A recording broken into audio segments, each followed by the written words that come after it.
Reaching the highest rank in Master Duel is tedious, but not necessarily difficult, given that you have the time, the patience, and most importantly of all, a good deck. This is made easier via the tools offered in-game, such as the crafting mechanic and the ability to buy gems. Thanks to these features alone, building any top tier deck is easier than ever with a few clicks of a mouse. However, this won't apply to me. I've decided to take on the Ultimate Master Duel Challenge. Starting off with 3 structure decks and a budget of 2,000 gems, I'll be attempting to climb the competitive Master Duel ladder till I reach Master Rank 1. No crafting, no buying gems. I'll have to solely rely on my ability to outplay my opponents and the luck of the pool. This is Master Duel from scratch.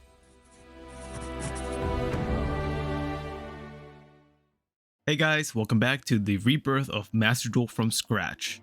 On our last episode of the series, we established some new rules going forward. There should be a link right here. However, there's one additional thing that I want to implement, and that is the secret pack wheel. On the last video I posted, I ended up getting a comment that suggested something really cool. And that is, if I'm allowed to craft a card, it shouldn't be so easy to choose whatever pack I want. Hence, the wheel. The wheel currently has 25 different secret packs on it.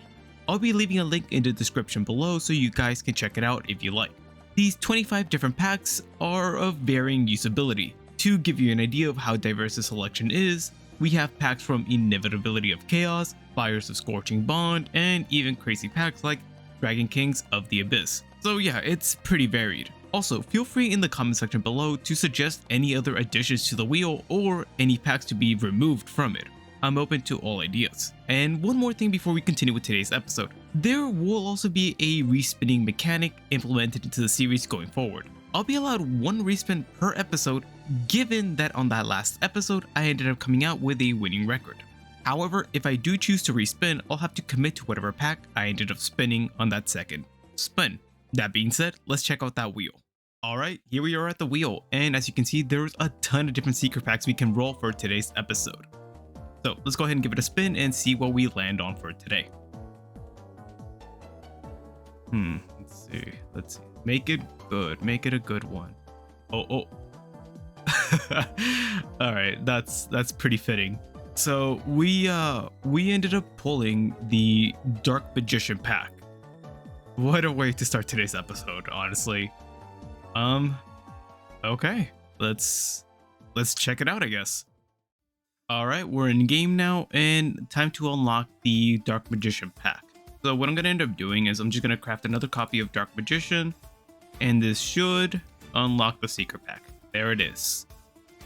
Okay, and let's go ahead and just dismantle it. Okay, cool. We're back to where we were. So, quick thing about today's episode. Since I didn't complete all the duels necessary for the last one, we're just going to go ahead and start at base. We're going to be only doing 2,000 gems plus the free pack we get from this one. So let's take a quick look at what exactly we have available to us in this pack before we continue. So there's notable cards like Dark Magician, the Knight of Dragon Magic, which is kind of cool. We have more chances to get more copies of Oracle of Mahad, which has varying usability. Another great card is Dark Cavalry. I actually really like this card and would be fantastic if we can add it to our Fusion arsenal. Additionally, we have Apprentice Illusion Magician, which is fantastic for consistency and getting us access to Dark Magician. Besides that, another card that is a chase for me is Ep.10 Illusion Magician. Just fantastic. It's able to special summon Dark Magician, and it actually gives Dark Magician on field some oomph, some power, our opponent can't just ignore it at that point. So that's kind of cool. Besides that, it's a fairly lackluster pack. Most of the cards we have available to us are cards that we already have from the starter deck. So yeah, I mean, overall, Ebon, Apprentice, and some of the fusions are going to be primarily the things we're going to be looking out for. So with that being said, let's go, let's get our free pack. Okay, oh, it's a hollow right off the bat. Let's see. Okay, so let's hope. I'm hoping. My primary hope is more copies of Apprentice, or getting any copies of Apprentice. That's a second Grand Mole. Chaos Scepter Blast. combination, and oh man, what a start. All right, so already off to a fantastic start. Apprentice is a phenomenal addition to the deck. She works like a collude effect in hand, not on hand, on field, which is fantastic, and also we can just special summon her really easily. That being said, if we get a lot of copies of Apprentice, we can actually facilitate some possible tournament plays with Havens, but let's not get ahead of ourselves. She's integral to the strategy for today's episode. All right, I'm feeling good about this. Let's go ahead and go 20 packs in. First 10. Let's go. Okay, a little lackluster. Only 3 supers. But okay. Hopefully it's better than what it looks. Let's just say that. Okay. 2 hollows from the correct side. Okay. Nothing worth mentioning there.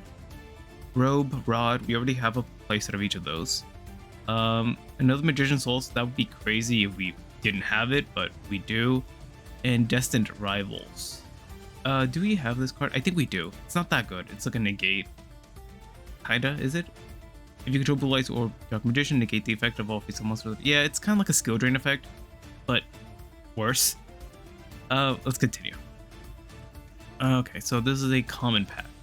Overall, yeah, as I said, there's not that many hollows that we're looking for in general from the Dark Magician. Well, there is, but I'm also kind of looking out for possible hollows on the outside just to have more powerful staples. Cool. Okay, we have an upgrade. Hopefully it's an upgrade. We've been baited before into thinking there's. Oh, there it is. Nice. Is this one any good? No. I've been actually looking into a lot into like the lights ones. It could be kind of cool to play with them in a deck, you know. Amulet Dragon, not a fantastic fusion, but I mean it's another option for the extra deck, I suppose. And Salvation, we already have enough Salvations. Okay. Let's see. Fuel Cell, awesome. As I said, I love Battery Man, but let's see what else we have. Oh, another copy of Mahad. Interesting. As I said, I kind of wanted to get another copy, but he's weird because he's kind of like a double-edged sword. If you play too many copies, you risk the chances of opening him, which really sucks. But he's kind of cool as a top deck, you know. But I don't know. We probably won't be playing multiples, but it is cool that we have the option. You know, I've considered possibly taking in Demok, but he's not that good anymore. I don't know. It's worth considering, I suppose. Commandant's cool if we were playing a Gravekeeper variant. Is that even possible? Dark Magician Gravekeepers? Would that be any good? I don't know. Worth considering, I suppose. Oh, we have Burning Abyss. Shout out to Farfa. Let's see. Yeah, no, nothing here. Okay, we have another upgrade. So overall, the first 10 packs have been pretty underwhelming. Okay, it's outside the Dark Magician pack. So I was saying, oh, Magical Abductor. If we end up getting to the Endymion pack at any point during the series, that's gonna be really good. Abductor is really strong. Rank up Magic Astral Force. Yeah, I don't think we can use this like at all. Yeah, we barely make Xyz monsters as it is. Again, dud pack, nothing available here. Okay. Another hollow. You know, I don't mind seeing the hollows on the outside that much, but I still do want to get multiple copies of Apprentice. That's like the main thing I'm looking for. Ooh, number 99 Utopic Dragon. How can we make this card? You can also Xyz summon this card by discarding a rank up magic spell card and using a Utopia. No, this is not gonna happen. We don't have any I don't think we have any way of making Utopia in this deck. At least not consistently or effectively. Would have been a cool option though. Alright, let's continue. Jeez, we're already at pack number 9. So only 2 packs left, including this one. Reptilian Niam. I have a friend that really likes reptilians. They're on full copium that the deck is any good. But you know, it's a cool support card, at least, I suppose. You know, I was really high on Amazement Dark Magician, but overall, I started getting a lot more bummed out because I noticed that a lot of them were like psychics and machines. I thought they were like spellcasters. If you look at the art of them, they look like it. Yeah, no. These packs have been awful actually. What do we have here? Oh no. Well, we have a playset of Mahad and Dark Magician the Dragon Knight. Wow. This was a bit bleak. This was bad. We still need more copies of Apprentice. Okay, well, let's hope the next 10 packs are slightly better. The packs are slightly better. We have one ultra rare in addition this time. Oh boy. This might be a rough episode. Okay. Dark World. Cool. Runic Allure. Oh wait, it's not even one of the quick plays. Never mind. Kind of excited for a second. Like, don't get me wrong, I hate Runic, the archetype, but I can't deny the fact the cards are so unbelievably powerful. Kind of cool. Runic Magician, that sounds like there's like some sauce there, you know. Red Resonator, cool guy. My Akashi card, Prank Kids, Bow Wow. I don't think we can use Bow Wow though. We keep getting Chronicle Sorceress. What is this card? What does it do? You can activate one of the following effects based on the attributes in your graveyard. Light, send one Blue Ice. Okay, does not matter. Dark, send one Dark Magician or card that mentions Dark Magician for your deck to the graveyard. Huh. Maybe. That's actually worth considering, actually. Alright, we'll see. We continuously do want to find ways to send Dark Magician to the grave. Seems to be one of the biggest issues that our deck has right now. Two Cyberse monsters, useful. To Spirit. I feel like he saw play at some point, didn't he? Ooh, Dark Paladin. Is this our first copy? No way, right? Well, if it is, I'm glad to see it. Damn. That's kind of sad that I'm getting excited over Dark Paladin of all things this late in the series. Oh man, more garbage. Wow. Oh, okay. Seems to be an upgraded pack. Who knows where it is, or if it even is the upgrade. Can we summon this Grave Special Summon? Here. Maybe. I'll consider playing like Pulsar Dragon. I really like these cards. I remember when I was younger, I opened the man, I can't remember the structure deck. I think it was like the Felgram structure deck that had all these guys. Really cool. Oh, Ebon. That's fantastic. Yeah, so our holo luck so far has been pretty ass. Another Burning Abyss, Herald of Mirage Light. Huh, maybe we can play this. See? More bad cards. Ooh, Stardust Dragon. That's interesting. I kind of like it. Yeah. I mean, I'm always glad to see more options in the extra deck overall, but we'll see. Whatever. Damn. So far, what we've gotten is one Apprentice, a Paladin, let's see, Ebon. Besides that, I don't think anything else worth mentioning.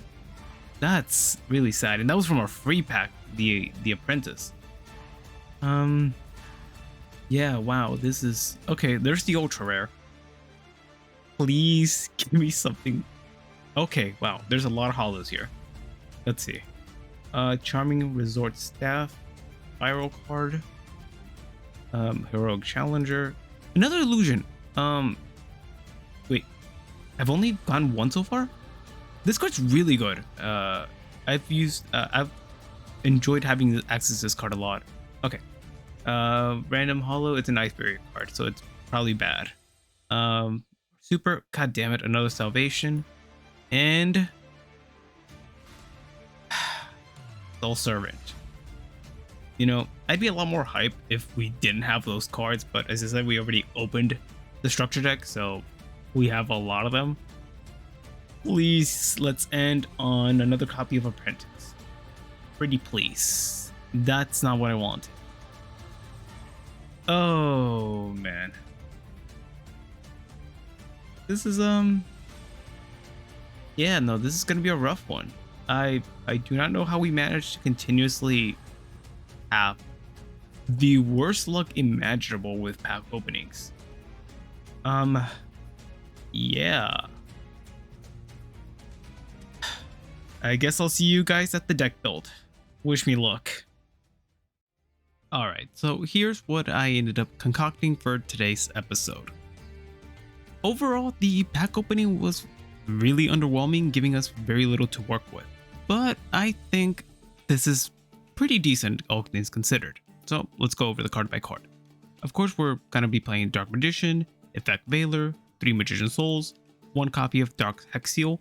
So this is primarily here to make fusion summoning a lot easier for us, just because it takes the name of the fusion material needed, and a lot of our cards do that. Also, this allows us access to make Dark Paladin as well, which is not half bad. Additionally, we're going to be playing 3 Rod, we have Ash Blossom, we're back on Havens, just because we have more access to discarding it via cards like Apprentice, which we'll get to in a second. So that's why we have it here. Of course, we're still on Dark Magician Girl because of the Soul Servants, and on to the new addition, Apprentice Illusion Magician. This card is phenomenal. I wish I pulled more, but here we are. So as long as we discard any card, we're able to special summon her, and when we do, we get to add Dark Magician from our deck to our hand, which is insane. We're on Mahad for the same reason we're with Magician Girl, Vishada, and Ogre, because they're just good. And we have access to rank 7 this time around. 1 copy of Tamaya's United Dragon for fusion plays, 3 copies of Illusion of Chaos in order to get access to Apprentice Illusion, and by that matter, 1 copy of Perversion Rites to get access to Chaos, which gives us access to Apprentice. We have the 1 Dark Magic Attack just to blow out back row decks, Magical Ice Fusion because we have access to Via Verte, Triple Attacks because we hate hand traps, 2 Salvations, 2 Circles, 2 Chalices, 2 Illusion of Magic to get access to Dark Magician as fast as possible, 3 Soul Servants. I'm so hesitant on playing this at 3 just because it sucks whenever we don't have any name in the graveyard, but we'll cross that bridge when we get there. 2 Secrets of Dark Magic, Infinite Permanence, and Eternal Soul. Pretty standard overall. As for the extra deck, it's very heavy on the fusions this time around. So of course, we have Dark Magician the Dragon Knight, we have Dark Paladin, which has a spell negate, which is pretty cool. Dracostapelia, which we'll be making with our copy of Children of Heavens. We have Dark Magician the Dragon Knight, 2 Dark Magicians, Master of Chaos, Quintet Magician, Ebon Illusion Magician. If anything, I might make a few changes to this deck. I would probably cut the Dark Hex Seal to add another copy of like Vishada in order to make this guy easier to summon, but for now we're going to try it out the way it is. This guy's fantastic because by detaching a material we can special summon Dark Magician, and whenever a normal monster it attacks, we're able to target 1 card the opponent controls and banish it, which is really powerful. Onto the Link monsters now. Of course, we're still on Imduct, Underclock Taker, Erratic Seals, Cross Sheep, Pride of Planet Verte Anaconda, and Boroko Dragon. As you can see, not much has changed. Let's get into the duels now. Alright, as I said on the last episode, we are 4 duels away from finally reaching Platinum. So let's see how far we can make it past this episode. During duel number 1, I faced off against Water Xyz. I went first and had a decent overall hand. I did get greedy however during my combo and got my Apprentice Ash, causing me to lose more materials like my Eternal Soul. I ended up ending my turn on a field of the Dark Magicians and a set Chalice. Could be better, but still isn't my worst. During my opponent's turn, they began with Duster, and I guess it didn't really matter if I ended up discarding that Eternal Soul after all. After wiping my back row, my opponent then begins with the special summon of Shatana, scaring the living crap out of me because I thought I was facing off against Sword Soul once again. They summon Lantern Shark and end on a board of Silent Honor, Hope Woven, and that's pretty much it. A board that if you told me came out in 2016, I would have believed you. However, that proved to be more than enough to clear my board, leaving me with only 1 Dark Magician on field. I draw for a turn and get a copy of Dark Magician once again. Great, just what I needed. I activate Circle and hope to see anything helpful to try and get me back into this duel, but proved to be fruitless. From this point forward in the duel, I'm essentially in a top decking situation, and that's never good for this deck. Needless to say, I am unable to dig myself out of this hole and end up losing my very first duel. Wow, holy cow, that was rough. I really felt good about this deck's potential, but that was a bit rough. Let's see how we do duel 2. We're now on to duel 2 and open a pretty egregious hand where we see 2 of our bricks in our opening hand. We try to make the most of it and end on a field of Tamayas, the Magicians, Eternal Soul, and our fusion spell set to enable some fusion plays during our opponent's turn. And the cherry on top being that we also have a copy of Valor in hand. This is a pretty strong opening, all things considered. My opponent then reveals that they are playing ninjas, so I save my Valor till I see the summon of Hanzo, one of the only ninja monsters I'm actually familiar with. This proves to be more than enough to stop my opponent and puts an end to their turn pretty quickly, putting us in an incredibly advantageous position. It's my turn once again, and I try to get things wrapped up. I search for a copy of Dark Magic Attack using Eternal Soul to get rid of all my opponent's back row. I then use the Illusion of Chaos that I drew off the Magicians, Normal Summon Rod, and that's more than enough damage for game. Man, that duel felt way better. The deck performed exactly how I needed to. We pretty much got all the plays that we want to pretty much facilitate every duel in this one. We need more of these duels going forward.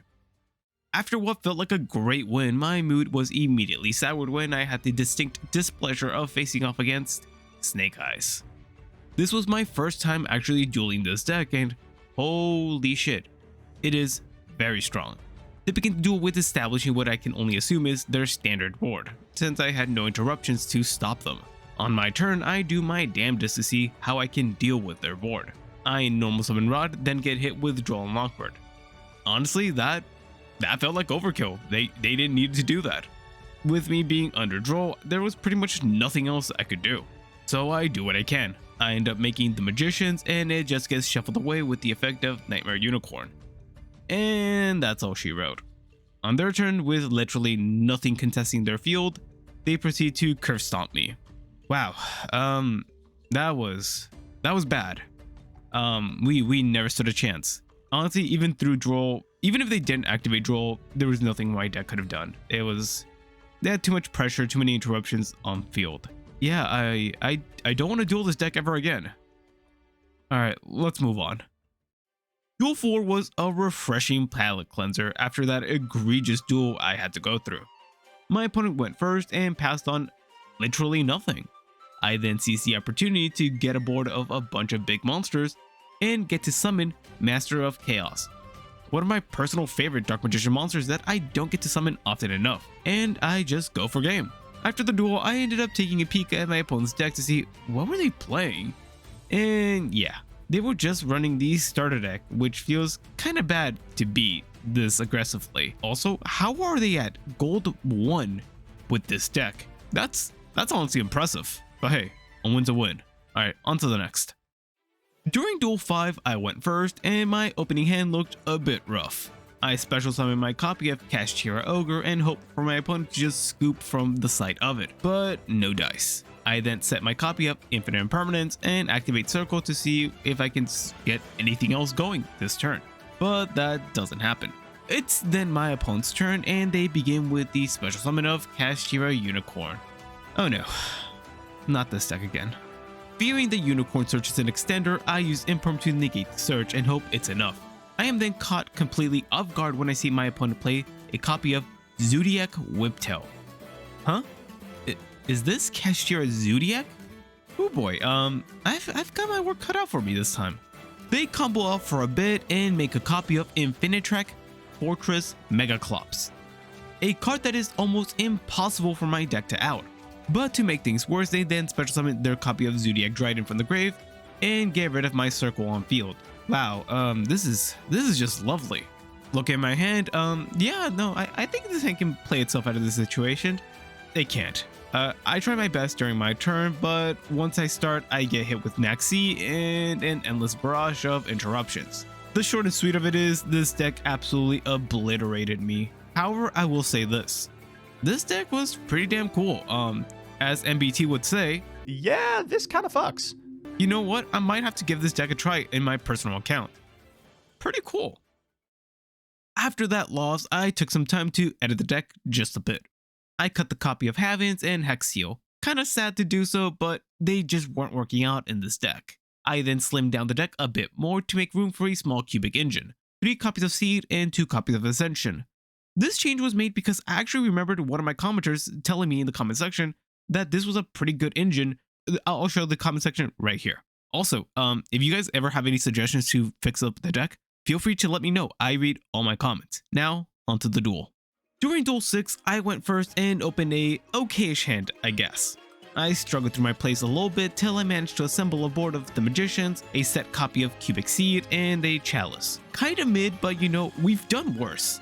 Honestly, there isn't all that much to report for this duel after this point, since all my opponent did was special summon a copy of Meta Reflex Time and play trap cards that haven't seen the light of day and would only ever be relegated to pack filler. Overall, this duel felt pretty bad since my deck kinda struggled to get anything going, not really to my liking. I mean, just take a look at this deck I was facing. If I had to guess, I'd say my opponent was partaking in a Masochist challenge or something, because there doesn't seem to be much of a cohesive strategy going on. But hey, a win's a win, I guess, no matter how crappy they feel. On to Duel 7. We're now on Duel 7, and oh my god. This duel was a nightmare, and you get to be a part of it now. For starters, my opening hand was atrocious. I bricked and had to pass on a copy of Ashutta and a set copy of Seed, with nothing else to show. But this is where things got bad. My opponent begins their turn with the activation of Raigeki, destroying all my monsters. Now, this wouldn't be all that bad if I was put out of my misery at this point. But no, I wasn't shown that kindness. Instead, my opponent then makes a copy of Pit Knight early and activates Chain Energy. You serious? Now, I want to save you the time and misery of me describing this grueling duel, a kindness that wasn't extended to me.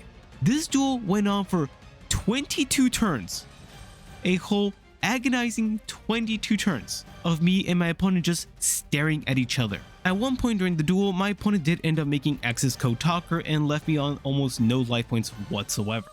It wasn't until turn 21 that more stuff ended up happening after that. At this point of the duel, I tried to do anything to get myself back into it. I ended up activating the effect of Servants in my grave to try and draw into maybe an out, but it gets Ash preventing me from drawing any cards. I then decide, screw it, let's end this duel right here, right now, and make a copy of Borocode Dragon, expecting to destroy all their monsters on their field, but as a typical Yu-Gi-Oh player, I didn't read that I needed 3 different monsters with different names for that effect to go off. Typical. I then used the effect of Triple Attack to steal my opponent's scores, thinking, I've done it, I've won this duel. But my opponent flips up, Punch in the box. What the actual hell is this duel? This destroys my Link monster and then puts my Gores at 200 attack points, who then ended up going back to my opponent's side of the field and gave them perfect game. Oh my god, you cannot make this stuff up. This duel was awful and possibly took years off my life. I'm sorry you had to experience that with me. This was bad. Let's move on.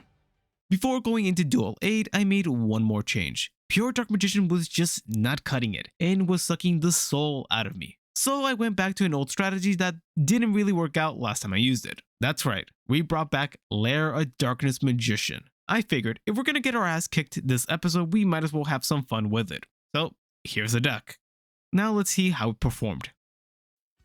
Duel 8 begins with us going first and our hand looks pretty alright. I used Warden, search my field spell, set a copy of Ballista Squad, and call it a day. It's then my opponent's turn and oh great, another Blue Eyes player. They set 3 back rows and then set a monster and pass their turn. On my turn, I draw a copy of Mahad. I special summon it and use the effect of Servants Engrave, getting me a second copy of Mahad. Funny. I then use both of them to Xyz summon into Ebon. Knowing that it's either going to be a set stone or a maiden, I know I don't want to deal with either one of them. However, before I'm able to banish it, they end up saving their set monster with the effect of Slip of Fortune, a card that I haven't seen in ages. On their turn, they normal summon a copy of Lord of Dragons, and not wanting to deal with the activation of Flute of Summoning Dragon, I end up popping it with Ballista Squad, and then get rid of one of their back row. On my turn, I draw into Dark Magician Girl. I use the effect of Ep.10, special summon another Dark Magician, and after that, my opponent is left with only 500 life points left. Unfortunately, I wasn't able to close out the duel right then and there. They then set another monster during their turn, and I'm pretty sure you can guess I took this duel pretty easily. Overall, there was a few hiccups with the deck, but you know, I thought this was pretty fun to pilot. I'm glad that I finally got to make Ebon, so that was fun. On to the next duel. Feeling a lot better now. We're now on to Duel 9, and this duel was a Yugi Boomer's worst nightmare. During this duel, I went up against Synchron. My opponent went first and did their whole combo, summoning Shooting Majestic Star Dragon and Crimson Dragon. Now, if you're familiar with these dragons, then I'm sure you're fully aware of just how much trouble I am coming my turn. It's now my turn, and my opponent uses the effect of Crimson to special summon a copy of Hot Red Dragon Archfiend King Calamity, a card that just straight up says you can't play the game. And I might as well just scoop at this point. However, I try my darndest to try and play through it by fusion summoning into the Magicians and pray it's enough to keep me alive. Surprisingly enough, I end up surviving my opponent's turn and get one last chance to try something, anything. On my turn, I normal summon Rod and it gets impermed. What a surprise. I decide screw it, I'm not winning this duel. So I take myself out. Well, that was quite the duel. Note to self, Calamity is an awful card that should not exist. Noted. Duel 10 was interesting to say the least. I get to go first and my hand looks great.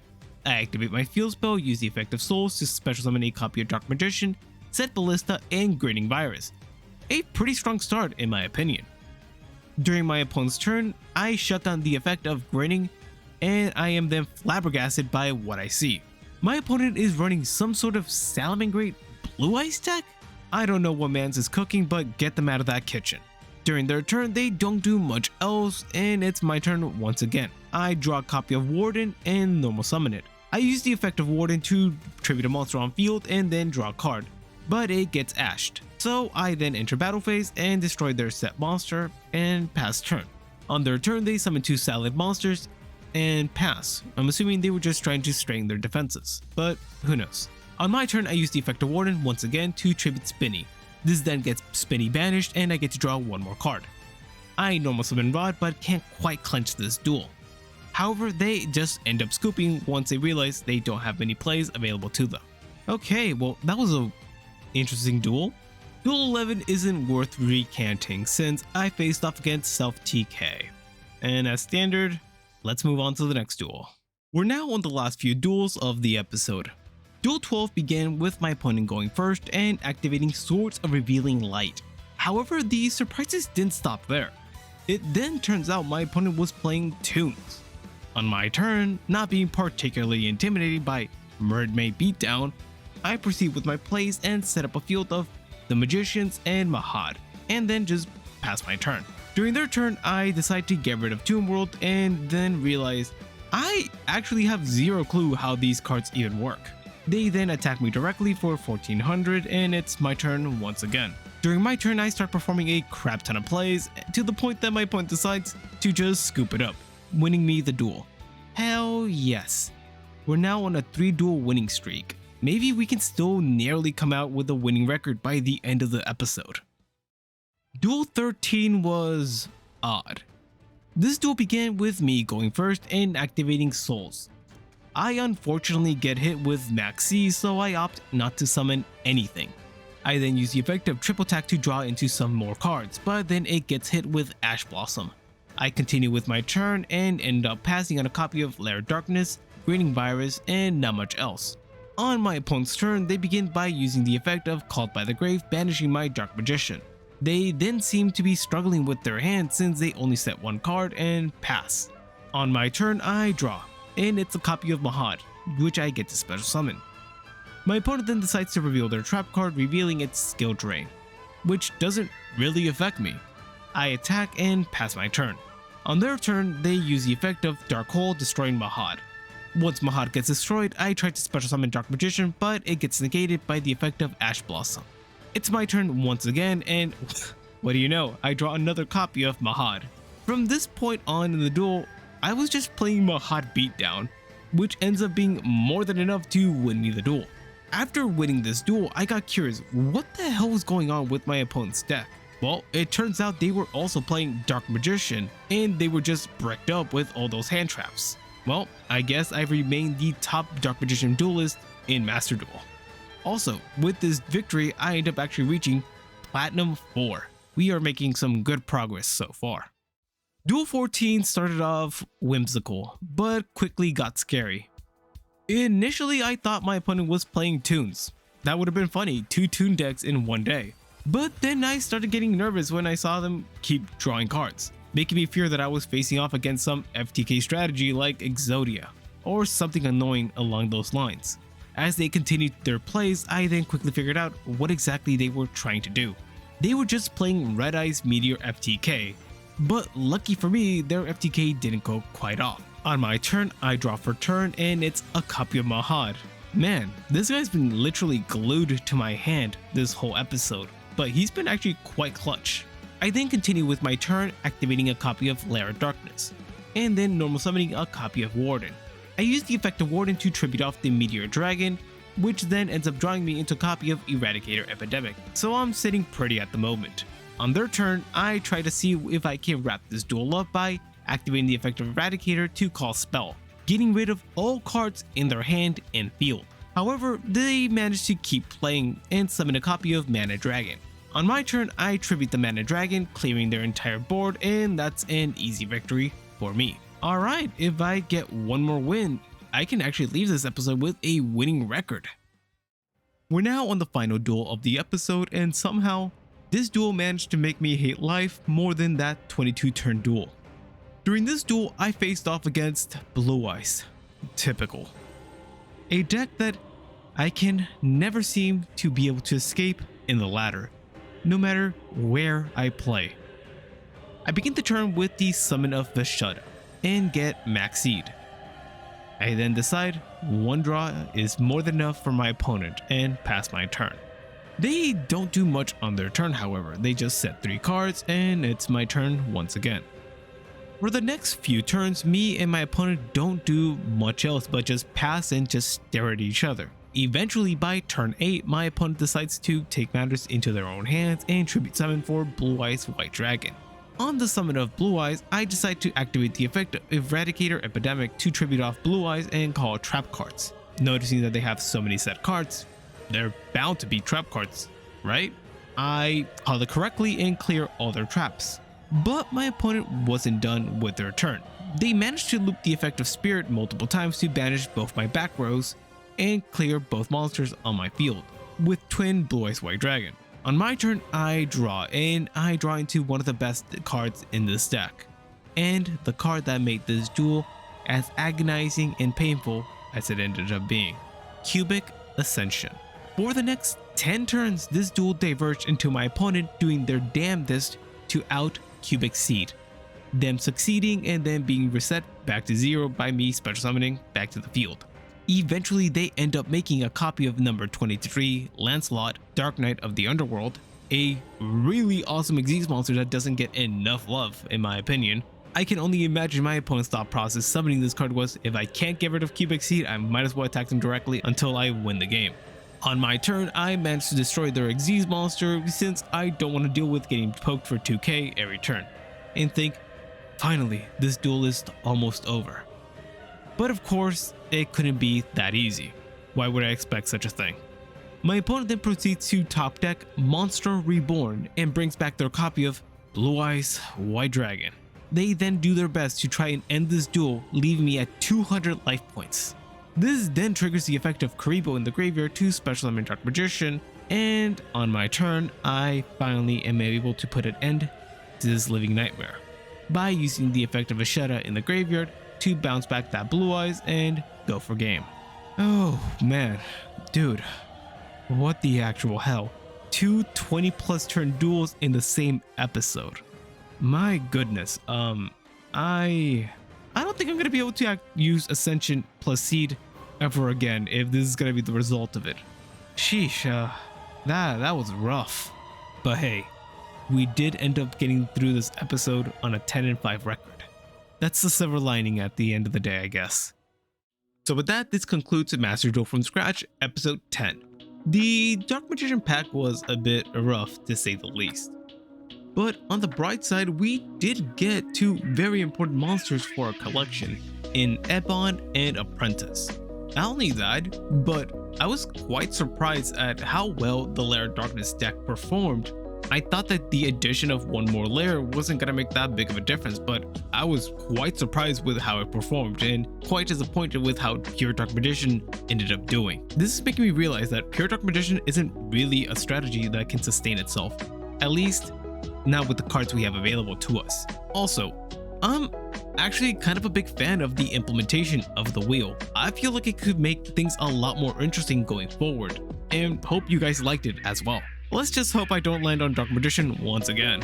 Regardless of what we spend next episode, it should be a doozy since we have a whole 2,500 gems to spend on it. Let's hope it's something crazy.